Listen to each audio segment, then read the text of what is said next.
What's going on, everybody? Immortal Dragon Lord here once again, bringing you all another Skyrim Special Edition video, and this time I'll be showing you guys how to acquire one of 3 unique powers you can acquire and use, not at the same time, but that you can also switch out in the end.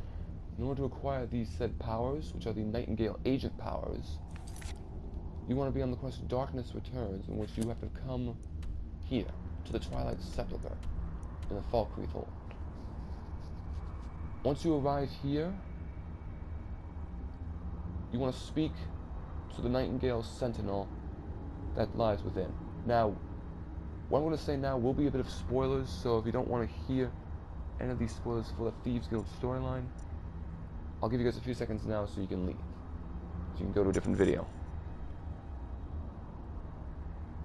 Alright, that should be long enough. For those of you who are still here, once you speak to the Sentinel, you'll find out that is Gallus, the previous guild master for the Thieves Guild and Carlia's dead lover, murdered by Mercer Frey. He will direct you, he will tell you what's going on, about how he is dying, even though he's a spirit, and he will also tell you you have to proceed alone. If you become more inquisitive, he'll lead you to the corpse of a guy named Nistrum, or his skeleton rather. What you want to do is you want to take his journal and read it. It'll describe how he, Anders, another person who was with him, and one other person I think it was, I forget what it is, Lethelius. These 3 men, they were here before you, and they were infiltrating the Twilight Sepulchre. And they've discovered that there are 4 different tests. One involving basically the specters of the former Nightingale Sentinels, which you have to kill. Another where you have to hide, basically walk with the shadows and stay away from the light, because that'll kill you, as well as a few tripwire traps. Those are the first 2 tests. For the 3rd test, there are levers involved. I don't really know how it relates. Maybe it has something to do with the lights being dimmed after you pull them, shadows, and make shadows, something like that. But you pull 2 levers in 2 different locations, and bam, a secret door opens. And then the 4th test, it is either a room full of traps. It's either a room full of traps, or it involves a pathway full of traps, and decide whether to go through or go around, or it has something to do with this well here. Regardless, when you get to, I'm pretty sure it has something to do with the traps in the other room. For those of you who've done this quest, correct me if I'm wrong. I'm still kind of wondering about this myself. But yeah, and also I decided to put on my Nightingale hood for this character just to get a full use out of the whole armor set once, even if I never use it again for this character. But anyway, once you've gotten through that first part, through all that, the tests, you want to come here into the inner sanctum for the Twilight Sepulchre. Now keep in mind, once you complete this quest, that first level and most of this 2nd level, you will not be able to access again. So take whatever you want from here while you still have a chance, because afterwards you're going to come to this well. And there's no other way forward, so what you want to do is jump down.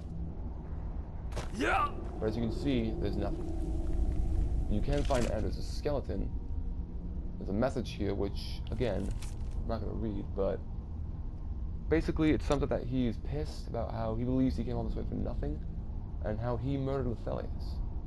And I think killed Nistrum too. And he says he hopes somebody comes by soon, but that's not the case. Now it may seem like there's nothing else you can do, however, there is. What you have to do is wait, and a brief few second cutscene will ensue.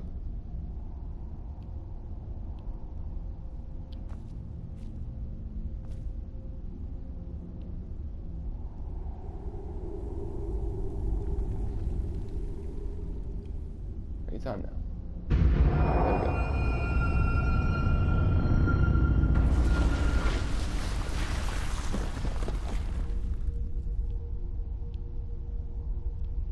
Whether you use the skeleton key or not, either way, that ceiling fades, and you're in the Twilight Sepulchre. Now for this stage,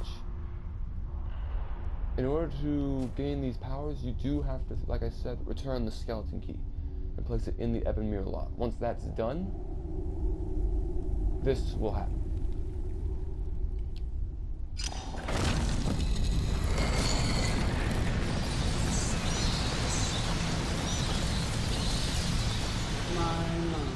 What do we have here?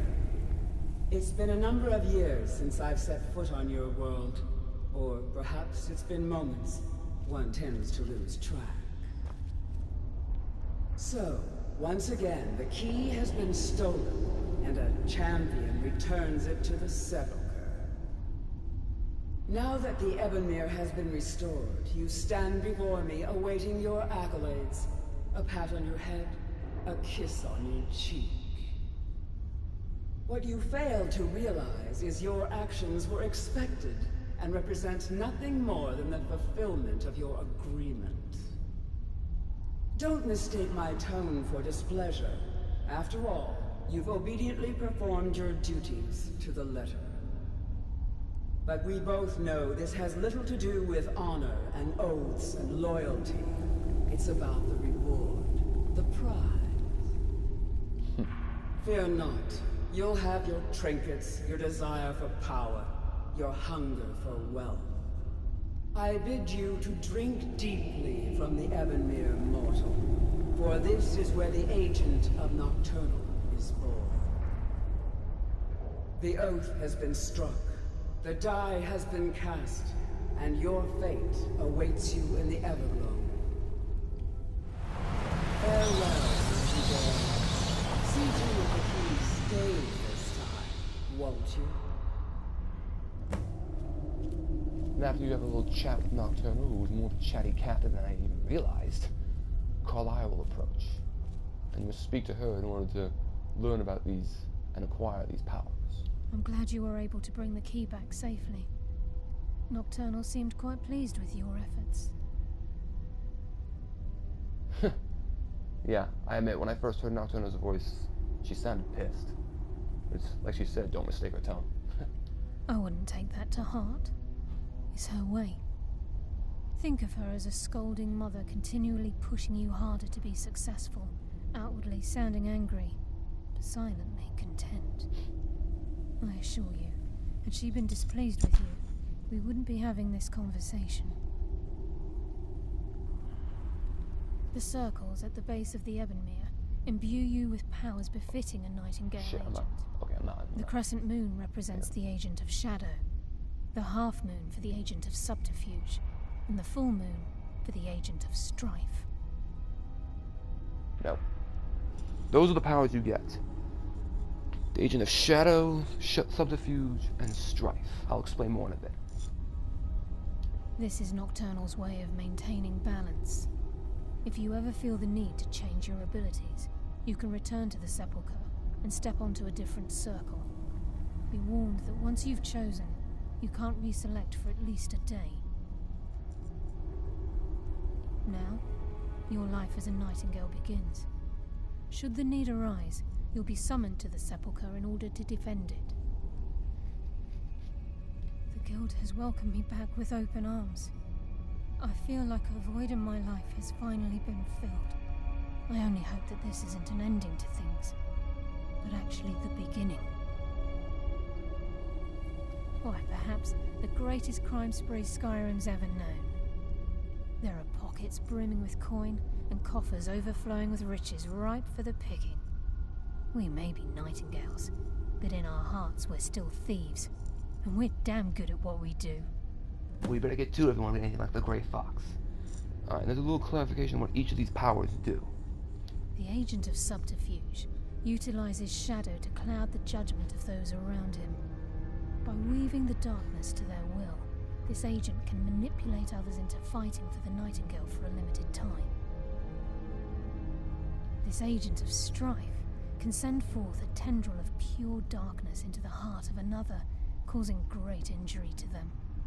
At the same time, this tether will bolster the agent's own life force, making him stronger. The agent of stealth is the master of remaining unseen. they are able to manipulate the darkness and use it to their advantage. On moonlit nights or in darkened rooms, this agent literally becomes invisible. Alright, so I already know what I'm going to pick, but I'll clarify a little bit more on these powers. Choose your path, and your journey will be complete. There's a crescent moon, a half moon, and a full moon.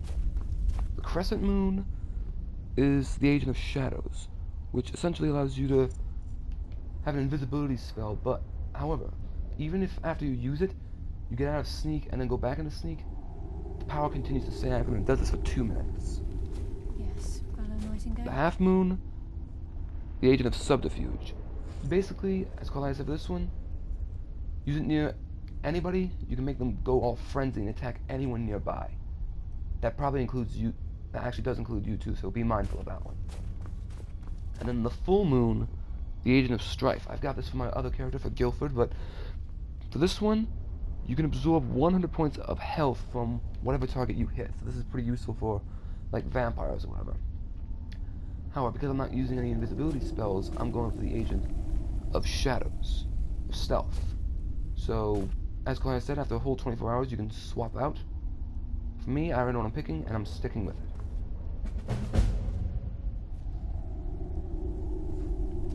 I'll even show you here.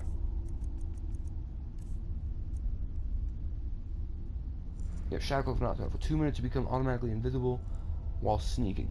These have different names. I forget what the others are called, but pretty cool effects you get. And then after this, there's one more brief little cutscene you can listen to if you feel like.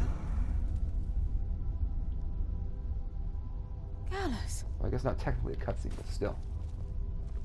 Carlisle and Gallus are kind of reunited. I feared I would never see you again. I was afraid you'd become like the others. If it were not for the actions of this Nightingale, your fears would have come true. So she steps He back. honors us all.